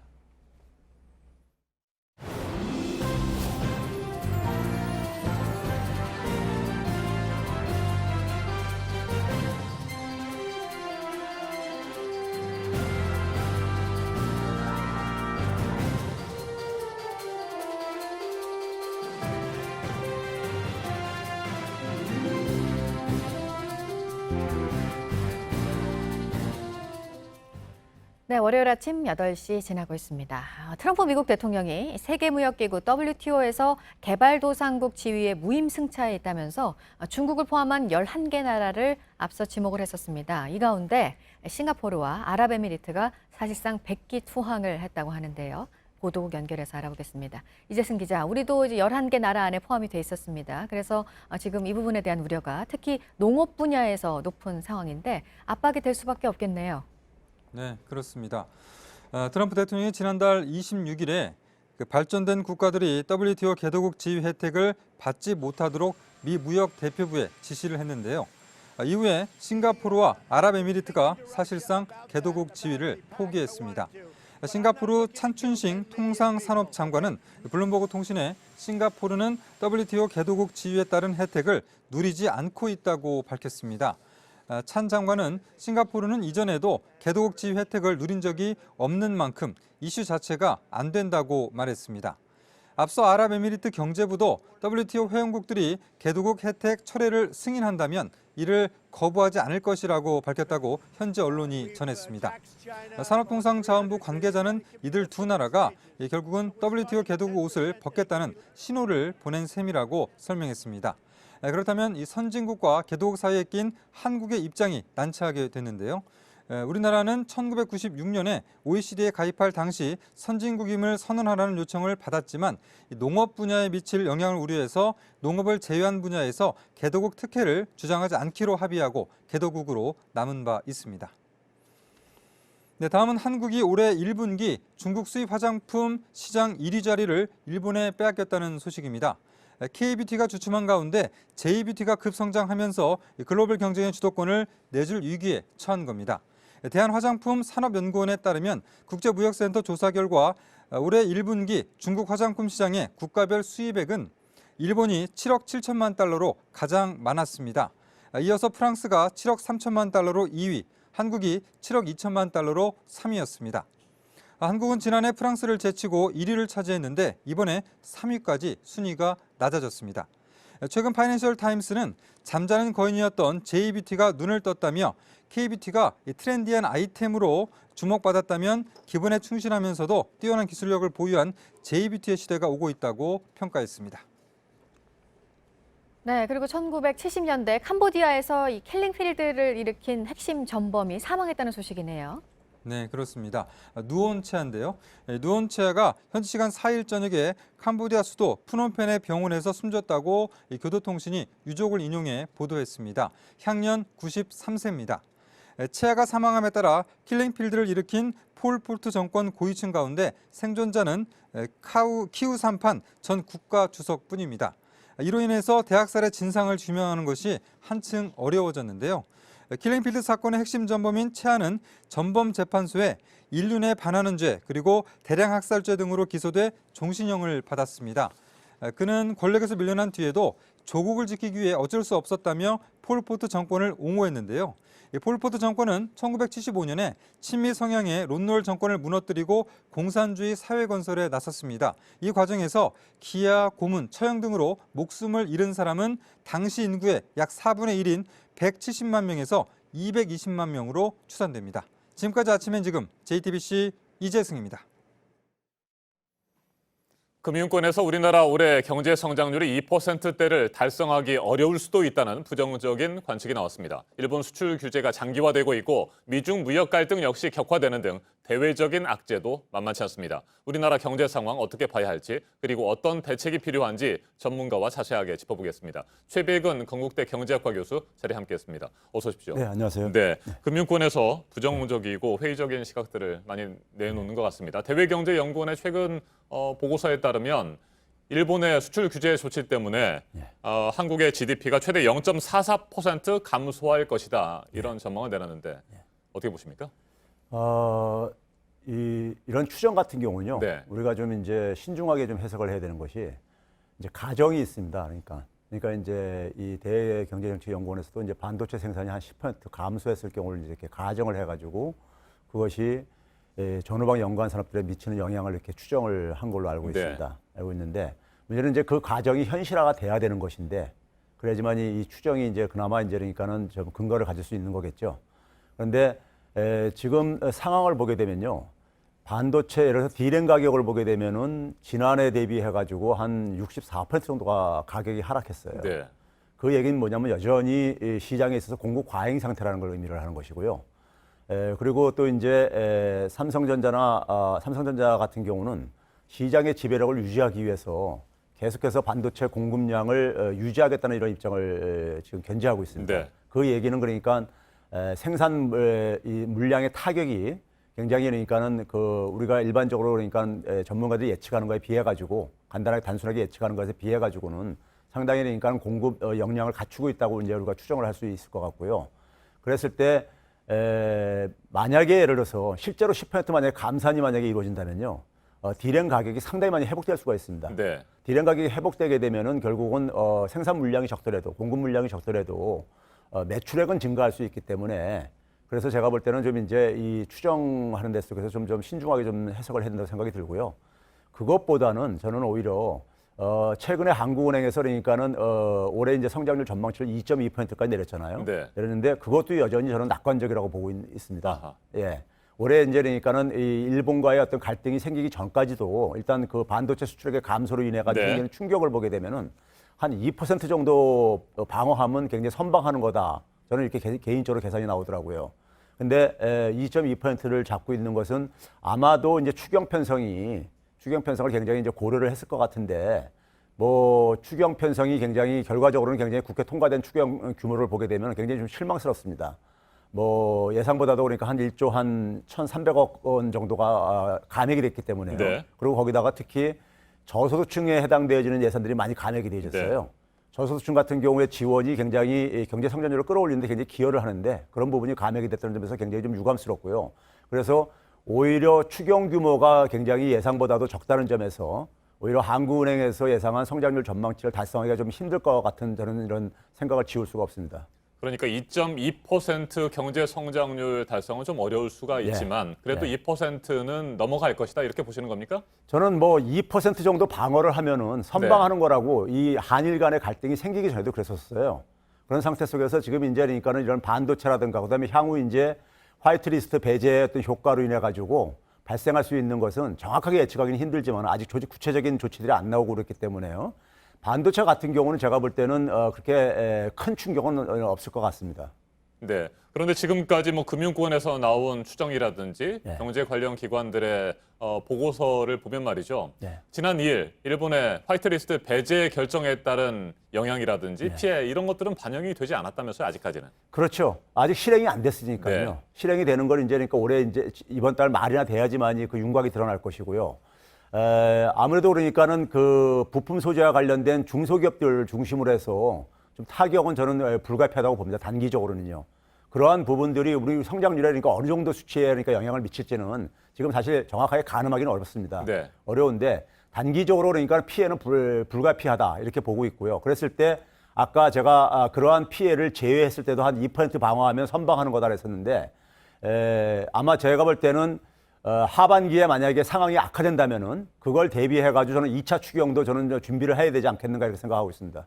네. 자, 우리 정부 일본에 대한 대응을 위해서 앞으로 5년 안에 100개 기업 정도 소재, 부품, 장비 업체를 글로벌 기업으로 성장시키겠다. 뭐 이런 목표를 세운 것 같습니다.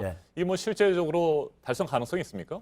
이거는 뭐 달성 가능성을 떠나서요. 해야만 되는 과제입니다. 네. 이제는 뭐 그러니까 일본하고 그러니까 우리가 이 분쟁이 해결되더라도 어차피 부품 소재 국산화 작업이라는 것은 이제 발동이 걸렸다고 볼 수밖에 없는 것이고요. 또 그다음에 우리나라 이제 대기업들 같은 경우도 기본적으로 리스크를 최소화시키기 위해서는 더 이상 그러니까 일본에 대한 과잉 의존을 줄일 수밖에 없습니다. 그러면 결국은 이제 그러니까는 해외 이제 그러니까 조달처를 다변화시키는 것도 하나의 방법이지만은 국내 조달처를 다변화시키는 것도 불가피하거든요. 그런 점에서 대기업과 중소기업 간의 협력, 그다음에 정부의 지원이 맞물리게 된다면은 과거에 우리가 그러니까는 이 그 추진됐던 것에 비해 가지고는 상당히 빠른 속도로 그러니까 쫓아갈 가능성은 저는 배제할 수 없다고 보고 있습니다. 네, 일본의 수출 규제 그리고 화이트리스트 배제, 뭐 우리 기업들의 피해가 많겠습니다만 일본 기업들도 뭐 타격을 받을 수 있다라고 하는 것이 지금 교수님의 입장이시잖아요. 그 부분에 대해서 설명을 좀 해주십시오. 저는 그래서 이게 우리가 국내 전문가들이 지금 놓치고 있는 부분이요. 일본 경제가 굉장히 안 좋습니다.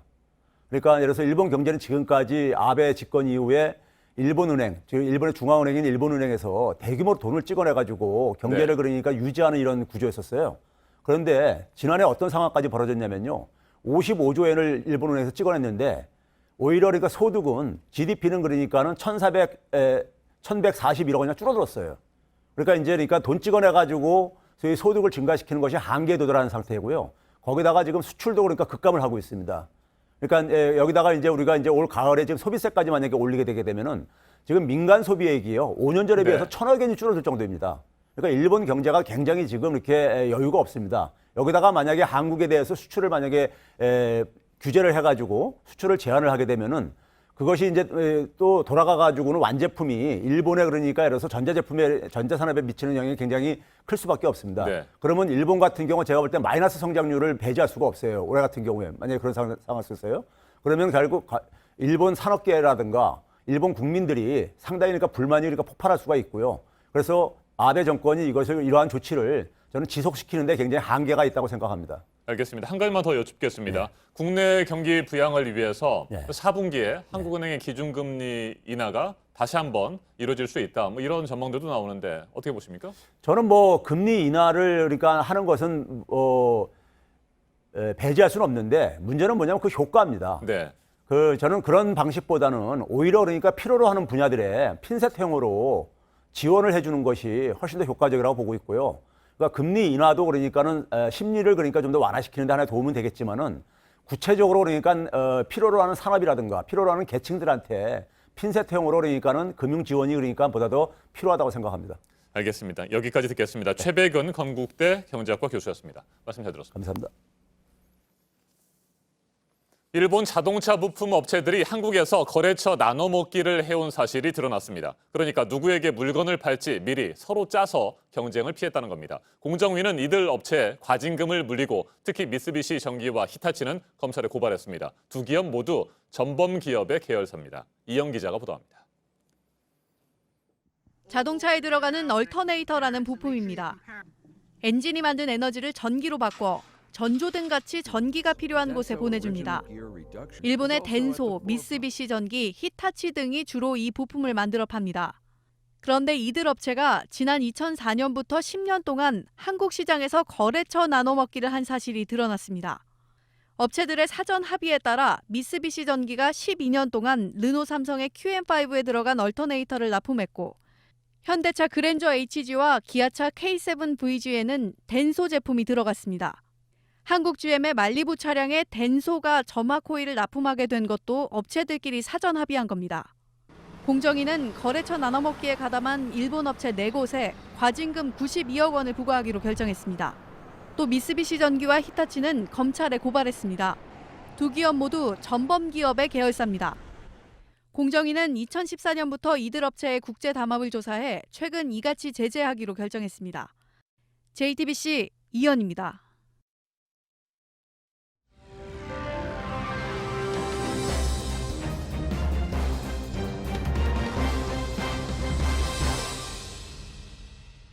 네, 격화되고 있는 한일 간의 갈등을 보여주는 일들이 곳곳에서 벌어지고 있습니다. 그 가운데 지금 논란이 커지고 있는 게 일본에서 평화의 소녀상 전시가 중단이 돼버린 것인데요. 최인택 중앙일보 국제전문기자와 좀 더 얘기를 해보도록 하겠습니다. 어서 오세요. 안녕하십니까. 네, 이번에 그 평화의 소녀상 그 전시와 관련해서 이름이요. 표현의 부자유 그 후였어요. 이게 좀 사연이 있는 제목이죠? 예, 그렇습니다. 네. 좀 이 전시는 지금 큰 일본 최대 그 현대 미술 대전이라고 하고 있는 아이치 트리에날레 3년마다 한 번 열리는 그 현대 미술 대전입니다. 여기에 한 기획전으로 이제 열린 건데요. 여기에는 지금 이제 그 한국 작가 안세홍 씨의 위안부 사진 8점, 전부 이제 이미 세상을 떠나신 분들의 사진입니다. 그 굵은 그 주름살이라든지 이런 게 잘 표현된 사진이고요. 그리고 이제 평화의 소녀상이 있고, 일본에서 항상 문제가 되고 있는 그 평화헌법, 헌법 제9조와 관련한 전시까지 해서 지금까지 이제 일본 내에서 여러 가지 이제 그 우익들의 압박으로 전시가 중단됐거나 아니면 연기됐던 그런 사연이 있는 그 관련 작품들만 모아가지고 지금 기획전을 연 겁니다. 그래서 이를 바탕으로 이제 일본에서 어떤 표현의 부자유가 어떻게 지금까지 진행돼 갖고 네네네. 이를 한번 극복해 보자 이런 취지로 한 건데요. 결국 이런 일이 벌어졌습니다. 네, 그러니까 표현의 부자유 그 후 지금 얘기하신 대로 극복해 보자는 의미의 전시인데 뭐 표현의 부자유 지금이라고 얘기해도 될 정도로 지금 돼버렸어요. 무색해져 버렸어요. 네, 그렇습니다. 결국 그 일본 이 전시 자체는 이제 일본 공공기관, 일본 이제 정부의 보조금을 받아서 일본 이제 그 지방 정부인 뭐 나고야시 아이치현에서 이제 행사를 그 주관해 왔는데요. 네. 여기에서 어떤 뭐 집행위원회에서 못 하겠다고 결국 이제 3일 통보를 하고 3일 오후 6시를 기해서 이제 네. 문을 닫았습니다. 네. 이 자체는 이제 어떤 국가 권력이 자기 마음에 들지 않는다고 이 문화예술에 대해서 간섭을 할 수 있는 일본이 그런 국가라는 걸 보여준 것이고 그런 이제 또 하나의 선례를 만든 것이기 때문에 일본이 어떤 그 문화예술에 대해서 검열하는 나라다. 네. 이런 이제 그 인식까지 전 세계에 심어질 수 있기 때문에 굉장히 이제 그 중요한 사건으로 볼 수밖에 없습니다. 일본으로서는 그 자기 손가락으로 자기 눈을 찌른 네. 그런 이제 문화예술에 대한 그 검열의 사건이죠. 네, 이 전시가 시작된 게 이달 1일부터였는데 그 전시 시작 때부터 그 우익 성향들의 반대 그리고 일본 정부의 전방위 압력이 있었다고 하죠. 예, 그렇습니다. 네. 일본 이제 나고야 시장이 밝힌 거에 따르면은 그 가솔린 통을 들고 뭐 전시장으로 뛰어들어오겠다는 그런 이제 뭐 팩스를 받았다는데 그러면 이 사람을 추적해서 그 체포를 해서 처벌을 할 일이지 이걸 바탕으로 문화예술 전시회를 문을 닫은 거는 아무래도 자유주의적인 그리고 민주주의적인 그리고 인권 관점 그리고 문화예술의 자유 관점에서 받아들일 수 없는 일이죠. 그러니까 이제 지금까지 모두 1,400통의 이제 이메일과 항의 전화가 왔다 그러는데 항의 전화가 오면은 이제 거기에 대해서 정당한 것을 그만둬야 되는 건지 그러한 의문도 생기고요. 여기에 대해서 일본 정부도 오히려 나서가지고 그 일본 관방장관이 뭐 지금까지 좋았던 그 보조금에 대해서 얘기를 하겠다. 그렇게 얘기했고 나고야 시장, 아이치 현 지사까지 나서가지고 네. 굉장히 이제 오히려 그만두라고 압박을 했고 결국 이제 그 집행위원회에서 이 기획전만 이제 그만두고 나머지 네. 그 트레날레는 계속하는 걸로 그렇게 이제 결정을 내렸습니다. 지금 그 오늘 뭐 어제하고 오늘에 거기 가본 사람들 그 네. 연락을 받아 보니까 예. 이미 그 다 철강 물론이고 앞에다가 이제 벽까지 세워가지고 있던 흔적마저도 이제 사진을 찍을 수 있게 벽만 사진을 찍을 수 있게 지금 그렇게 만들었다고 합니다. 아예 그냥 머릿속 기억 속 그리고 눈앞에서 지우고 싶은 그 일본 그 우익들의 사고 방식 그리고 여기에 이제 동조하는 일본 정부 지방 중앙 정부와 지방 정부의 행태를 눈으로 볼 수 있는 현장이라고 하겠습니다. 네, 그러니까 이 전시가 있었던 흔적까지 다 지웠다는 겁니다. 지금 일본 안에서도 비판을 하고 있는데 특히 이 전시를 준비해온 그 작가들 어떻게 얘기를 했냐면 전후 가장 큰 검열 사건이자 역사적인 폭력이다. 이렇게 반발을 했어요. 예, 그렇습니다. 일본 그 뭐 문화단체인 팬클럽에서 즉각 항의를 한 건 물론이고 네. 아사히 신문과 도쿄 신문은 일면 톱 기사로 아주 이제 큰 제목으로 여기에 대해서 이거는 포크이고 그리고 비열한 행동이라고 비난했습니다. 아사히와 도쿄 신문은 이제 외교에 강한 신문인데 아사히는 이제 일본 리버럴을 대표하는 신문이죠. 거기에서 일면 톱으로까지 비난했을 정도면은 일본도 이제 다양한 생각을 가진 그 나라입니다만은 특히 이제 자유롭고 민주주의를 지향하는 사람들 입장에서는 굉장한 사건, 큰 폭으로 지금 받아들여지고 있는 모양입니다. 네. 근데 이 평화의 소녀상을 일본 안에서만 이렇게 전시하거나 설치하지 못하게 하는 게 아니라 다른 나라에도 이게 있으면은 또 이거를 철거해라 이렇게 일본 정부가 요구를 하고 있는 모양이에요. 지난번에는 그 독일의 10cm짜리 평화의 소녀상이 이제 철거가 되기도 했었고 이번에 또 다른 곳에 철거를 해라 이렇게 요구를 했다고 그러네요. 네, 그렇습니다. 독일 뒤셀도르프의 어떤 뭐 여성 관련 전시장에 네. 전시를 하고 있는데 일본 총영사관이 나서서 철거하라고 이제 요구를 하고 있고요. 사실 뭐 독일 여러 군데에서 그 지금까지 이제 설치됐다가 비문을 빼고 소녀상만 남긴다든지 네. 그러니까 설명 없이 이제 소녀상만 남긴다든지 아니면 이제 아예 철거를 한다든지 그런 일이 줄줄이 벌어지고 있습니다. 미국에서도 이제 일본 외교 그 공관들이 나서서 철거를 요구했다가 주민들의 반대로 계속 이제 전시하게 된 경우가 여러 가지인데요. 일본은 이 문제에 대해서 아예 국가 차원에서 네. 외교기관을 동원해서 막으려는 그런 시도를 하고 있는 것입니다. 지금. 그러니까 10cm짜리 평화의 소녀상 하나조차도 지금 두고 보지를 못하고 있는 그렇죠. 건데. 눈에 가시죠. 네. 지금 이 한일 간의 갈등이요. 경제를 넘어서서 지금 문화 쪽으로 또 번지고 있는 게 우리도 마찬가지예요. 뭐 영화나 책, 그 문화 보이콧 움직임이 지금 일고 있는 상황이죠? 아, 그렇습니다. 네. 안타까운 게 또 이제 일본의 뭐 유명한 캐릭터 아이들이 좋아하는 캐릭터 이제 도라에몽을 네. 극장판으로 만들어서 이제 그 상영을 하고 있는데 굉장히 이제 쌀쌀한 바람이고요. 그리고 네. 이제 모든 사람들이 다 알고 있는 이제 그 소년탄 그 여러 가지 이제 일본 애니메이션은 사실은 단순하게 일본 문화만이 아니고 수많은 한국 작가 그리고 이제 한국 그 사람들의 작업까지 같이 하는 그런 건데요. 네. 거기에서 이제 일본 보이콧이라는 이제 반환을 맞아가지고 굉장히 흥행이 지금 차가운 그런 상황입니다. 뭐 지금 몇 가지가 더 있는데요. 네. 좀 그 계속적으로 일본의 이제 앞에 정권에 대한 어떤 반대를 넘어서서 네. 일본 문화에 대한 거부감으로 좀 확산하는 분위기인데 그런 분위기 속에서 이제 계속 이런 일이 벌어질 것으로 보입니다. 네, 뭐 말씀하신 대로 당분간은 피할 수가 없는 그런 일들일 것 같습니다. 최인택 중앙일보 국제전문기자였습니다. 잘 들었습니다.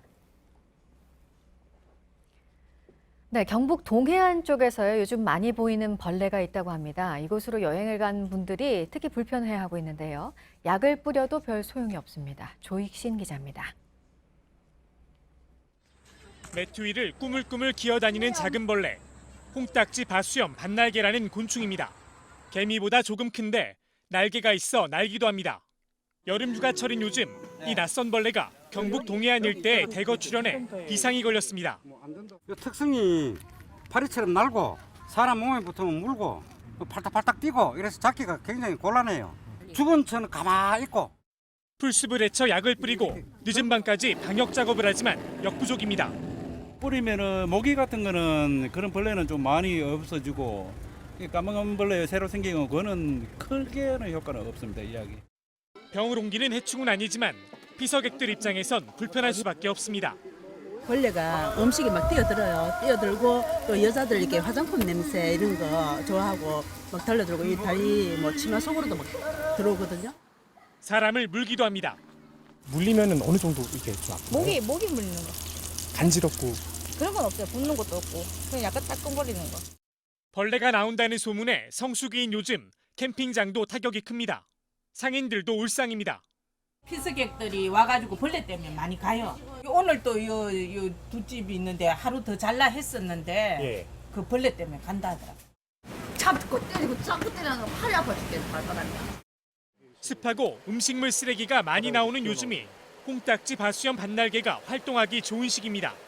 파리나 이런 것들이 많이 발생하면 걔네들을 이제 먹어주는 포식자여가지고, 그러니까 걔네들의 먹이가 이제 갑자기 많아지면은 걔네들이 대발생을 할 수가 있는 거죠.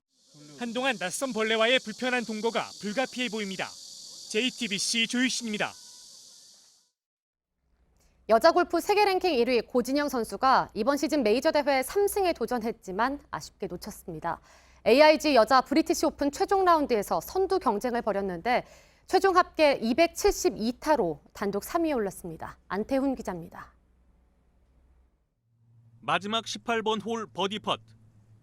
공은 홀 바로 앞에 멈춰섰고 고진영은 고개를 떨궜습니다. 현지 시간 4일 영국 잉글랜드 밀턴 킨스에서 열린 AIG 여자 브리티시 오픈 최종 라운드에서 고진영은 보기 없이 버디만 6개를 기록하는 무결점 경기를 펼쳤습니다. 선두에 4타 뒤진 채 대회 마지막 날 경기를 시작. 막판 추격에 나섰지만 최종 합계 16언더파 272타로 단독 3위를 기록했습니다. 우승은 2타 앞선 일본의 시브노 히나코가 차지했습니다. 일본 선수가 메이저 대회에서 우승한 건 42년 만입니다. 이번에 고진영이 우승했다면 2013년 박인비 이후 한 시즌에 메이저 3승을 하는 대기록을 달성할 수 있었지만 아쉽게 놓친 것입니다. 대신 고진영은 안니카 메이저 어워드 수상을 확정했습니다. 안니카 메이저 어워드는 한 시즌 5차례 열리는 메이저 대회 성적을 합산해 가장 좋은 성적을 낸 선수에게 주는 상입니다. 한국 선수가 이 상을 받은 건 2015년 박인비, 2017년 유소연에 이어 올해 고진영이 세 번째입니다. 박성현 선수는 2017년 US 오픈, 지난해 KPMG, 여자 PGA 챔피언십에서 우승한 데 이어 3년 연속 메이저 정상에 도전했지만 퍼팅에서 어려움을 겪으며 278타로 8위에 올랐습니다. JTBC 안토니입니다. 한국 여자 배구 대표팀이 러시아에 역전패를 당했습니다. 한국은 현지 시간 4일 러시아 칼리닌그라드에서 열린 2020년 도쿄올림픽 세계 예선 2조 3차전에서 러시아를 상대로 먼저 2세트를 따내고도 세트스코어 2대3으로 졌습니다. 이로써 한국은 2승 1패를 기록, 조 1위에게만 주어지는 도쿄올림픽 직행 티켓을 러시아에 내줬습니다. 강원FC가 어제 전북현대와의 경기에서 후반전 추가 시간에 극적인 페널티킥 동점골로 3대3 무승부를 기록했습니다. 강원은 3대1로 뒤지던 상황에서 후반 45분 조재환의 만회골을 넣었습니다. 추가 시간 6분이 끝날 무렵 핸드볼 반칙으로 받아낸 페널티킥을 이영재가 성공시켜 3대3 동점으로 경기를 마무리 지었습니다. 잉글랜드 프로축구 프리미어리그 토트넘이 2019년 인터내셔널 챔피언스컵 3차전 마지막 경기에서 승부차기 끝에 인터밀란에 패했습니다. 후반 19분에 투입된 손흥민은 승부차기에서 두 번째 키커로 나서 침착하게 골을 성공시켰지만 승부차기 결과 3대4로 졌습니다.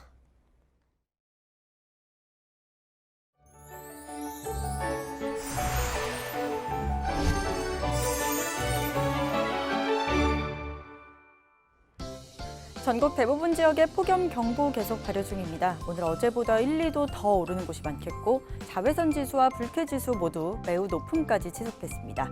낮 최고 기온 서울이 37도, 춘천과 청주, 대전과 전주, 광주 36도, 대구는 35도까지 오르겠고요. 북한은 대체로 35도를 밑돌면서 우리나라보다는 기온이 조금 낮겠습니다. 오늘 하늘은 맑은 가운데 대기 불안정으로 오후 한때 중부 내륙에 최대 20mm 정도 소나기 소식 있습니다. 오전까지 중서부 지방은 미세먼지 농도가 다소 높겠습니다. 제8호 태풍 프란시스코가 점차 다가오고 있습니다. 내일 오후부터 본격 한반도에 가까워지겠고요. 남해안을 상륙한 뒤 이후 내륙을 관통해서 모레 밤사이 동해안을 통해 빠져나가겠습니다.